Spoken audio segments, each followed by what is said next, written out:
Hello, beautiful people. Okay, so it's random, but why did no one prepare us for pet grief?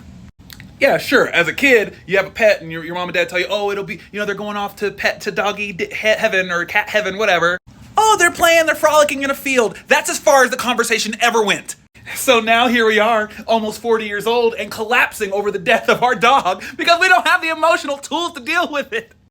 I'm just trying to make myself laugh. Obviously, we had the passing of one of our pets recently. And thankful, we're so very thankful for all the people that have been supportive and there for us, but it really got me thinking, no one ever prepared us for the death of an actual loved pet. Because I think that we still, as a society, maybe are not valuing the lives of pets. Or at least previously we still were not. Like, I think now with our generations going forward, we're kind of realizing animals are like, that's family. They're not really different than humans other than they can't talk and they don't have jobs. And that, don't get me started on people that overlook the lives of animals. Anyway, no one ever prepared us. No one ever prepared us for the hurt, for the loss, for that achingness. And it's so strange because it's a little furry animal. But like, oh my God, does it hurt so much?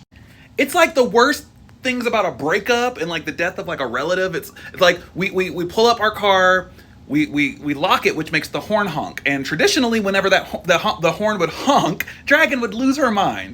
So little things like getting out of the car, locking the door, and not hearing her bark frantically, it's like, we weren't ready for that. That silence, we were not ready for the silence.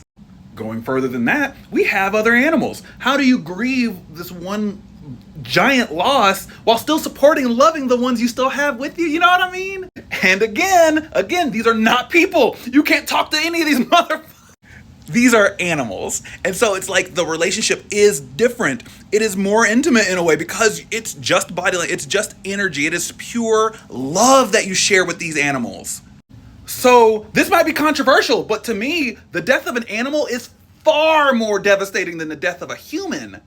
Because for their whole life, all we've done is take care of them. And we try to make sure they're okay, but they can never confirm it. So it's all a lot of just like non-spoken bonding. And I also think because they're not human, they're not able to verbally tell you, hey, we might be getting close to the end of my life.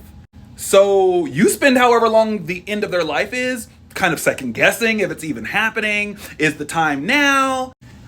We're looking back at it like, gosh, we could have done this 90 days ago. She was ready maybe 90 days ago. So was she suffering for No, she was happy, but it's like, these are things you're thinking of.